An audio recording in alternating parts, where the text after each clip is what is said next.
सच्चाई बताई जिसे हर पाकिस्तानी जानता है लेकिन मानने को तैयार नहीं है। पाकिस्तान ने इंटरनेशनल टेररिज्म में बहुत नाम पैदा किया है। Do more, do more, do more, do more. क्या पाकिस्तान इज्जत के साथ सर उठाकर जिए को बोलने का मौका ही नहीं देते हैं। लेकिन इस बार जयशंकर के सामने पाकिस्तान पड़ गया।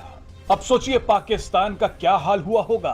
विदेश मंत्री एस जयशंकर ने मजे मजे में एक ऐसी बात कह दी जो पाकिस्तान कई सालों तक भूल नहीं पाएगा। जयशंकर ने एक ऐसी सच्चाई बताई जिसे हर पाकिस्तानी जानता है लेकिन मानने को तैयार नहीं है। जयशंकर ने कहा कि भारत और हमारा पड़ोसी देश दोनों ही आईटी के एक्सपर्ट हैं। भारत इंफॉर्मेशन टेक्नोलॉजी का एक्सपर्ट है तो वहीं हमारा पड़ोसी देश इंटरनेशनल टेररिस्ट का। हमारे एक पड़ोसी हैं जो माने एक किस्म से जैसे हम आईटी के एक्सपर्ट हैं, इंफॉर्मेशन टेक्नोलॉजी के, वो इंटरनेशनल टेररिस्ट के एक्सपर्ट हैं। अब इसका जवाब देगा कोई? हम इसका क्या जवाब देंगे? अब मैं इस बारे में बंदा कहे भी तो क्या कहे, क्योंकि जहाँ तक आईटी का ताल्लुक है तो उसमें पाकिस्तान ही पीछे नहीं है। मगर पाकिस्तान का एक अलग आईटी है जिसे इंटरनेशनल टेररिज्म कहा जाता है और इसने पूरी दुनिया में टेररिज्म फैलाया हुआ है। लेकिन दोनों की आईटी में फ़र्क है। भारत की जो आईटी है वो तो इंफॉर्मेशन टेक्नोलॉजी है। भारत उसमें बड़ी ज़बरदस्त उसने कामयाबियाँ हासिल की हैं और देखा जाए तो बात दुरुस्त भी है। क्या आप ये देखें कि वहाँ पे कितनी तरक्की हुई कि दुनिया की बिग टेक कंपनीज के सीईओज सबके सब वहाँ से जाते हैं। जितने भी सीईओज हैं इंडियंस हैं। वहाँ से लोग इतने काबिल और पढ़ के निकलते हैं कि वो जब कहीं जाते हैं तो वो अपनी जगह सीईओ की जगह पर अपनी जगह बनाते हैं। हाँ, तो जारी बात है वो लोग को इंडिया ने, हुकूमत ने नहीं लगाया, वो लोग वहाँ पे अपनी मेहनत करके वहाँ पहुंचे। तो वो सुंदर पिचाई से लेकर और जितने लोग वहाँ पर रूल कर रहे हैं, टेक कंपनी को दुनिया में रूल कर रहे हैं, उनकी तस्वीरें आती हैं और हमारे जब सामने आता है तो वो क्या आता है कि वो दहशतगर्द जो छुट्टे फिर रहे होते हैं और फिर अब FATF के प्रेशर के बाद हम भागो दौड़ो पकड़ो कर रहे होते हैं। मगर पाकिस्तान का जो आईटी है ना, उसको कहा जाता है इंटरनेशनल टेररिज्म। पाकिस्तान पूरी दुनिया में इंटरनेशनली जो है वो टेररिज्म फैला रहा है। क्या कहेंगे आप ये स्टेटमेंट सुनने के बाद? तो पाकिस्तान खुद ही नहीं कर रहा है, मजबूर है इसलिए। तो मैं ये कहना चाहूँगा। मतलब कि आप ये कहना चाहते हैं हम कर रहे हैं लेकिन मजबूरी में कर रहे हैं? हम कर नहीं रहे हैं, हमसे करवाया जा रहा है। अच्छा, लेट्स सपोज एक गरीब बंदा है, उसके बाल बच्चे रो रहे हैं, तो उससे अब जो काम करवाना चाहोगे तो वो करेगा ना। तो सेम एग्जाम्पल यहाँ पे भी हो सकती है। अपने बाल बच्चों का पेट भरने के लिए किसी के बाल बच्चों को मार देना ये ठीक है? नहीं, ये चीज गलत है। पॉलिसी का तो मैं फेवर नहीं हूँ। आपने अभी कहा कि हम कर नहीं रहे, हमसे करवाया जा रहा है। अभी आपने ये स्टेटमेंट दी है तो मैं इसको आगे कंटिन्यू करना चाहूंगी कि फिर इंटरनेशनली तौर पर जो हमारे पर एक लेबल लगा हुआ है कि पाकिस्तान एक दहशतगर्द मुल्क है, तो फिर ये लेबल ठीक हुआ?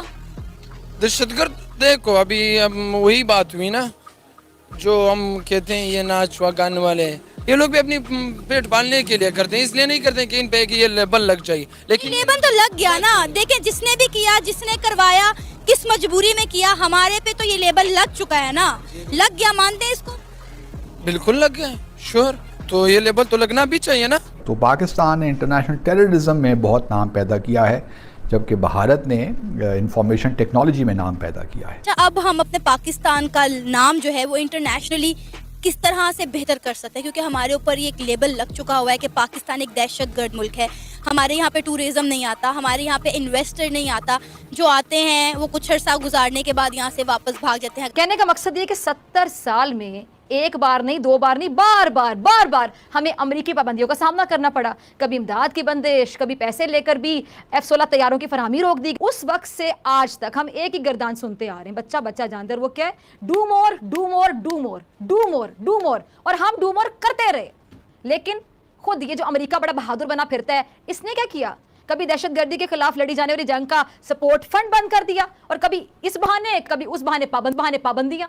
अब मुझे तो समझ नहीं आती कि ऐसे होते हैं दोस्त। हमें जो बाइडेन और कैमला हैरिस, जिसकी इंडिया का डॉक्टर साहब, इंडिया का हर तीसरा बंदा ये कह रहा है कैमला हैरिस जो है हमारी रिश्तेदार है, वो क्योंकि उनकी वालदा चली गई थी अमेरिका, तो हर बंदा आजकल बड़ा खुश है भारत में। भारत का देखें, भारत की स्ट्रैटेजी को समझना होगा डॉक्टर साहब, तो समझना है कि सबसे पहले वो पाकिस्तान फौज पे अटैक करते हैं, क्योंकि उनको पता है फौज पाकिस्तान की स्ट्रेंथ है, इसने दहशतगर्दी की जंग जीती है, तो लिहाजा फौज पे टारगेट करें। इंडिया की अगर आईटी की बात करें तो इंडिया इंफॉर्मेशन टेक्नोलॉजी के हवाले से पूरी दुनिया में अपना नाम रोशन कर चुका है, लेकिन पाकिस्तान का जो आईटी है वो है इंटरनेशनल टेररिज्म।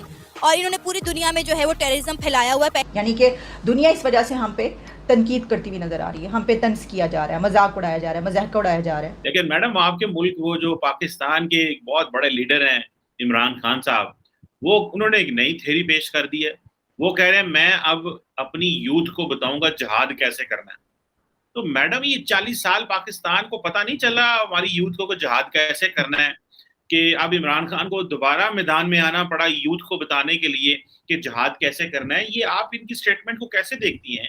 क्या ये कोई मजाक कर रहे थे? क्या वो सीरियस हैं? नहीं सर, मेरा ख्याल है कि इमरान खान को खुद नहीं मालूम कि वो क्या बात कर रहे हैं, इसलिए कि आप देख ही सकते हैं पहले उन्होंने जिस तरह से जापान और जर्मनी के बॉर्डर मिला दिए थे, फिर वो कहने लगे कि 12 मौसम होते हैं, तो इस किस्म की बातें वो कर रहे हैं। साथ साथ उन्होंने अभी ये भी कह दिया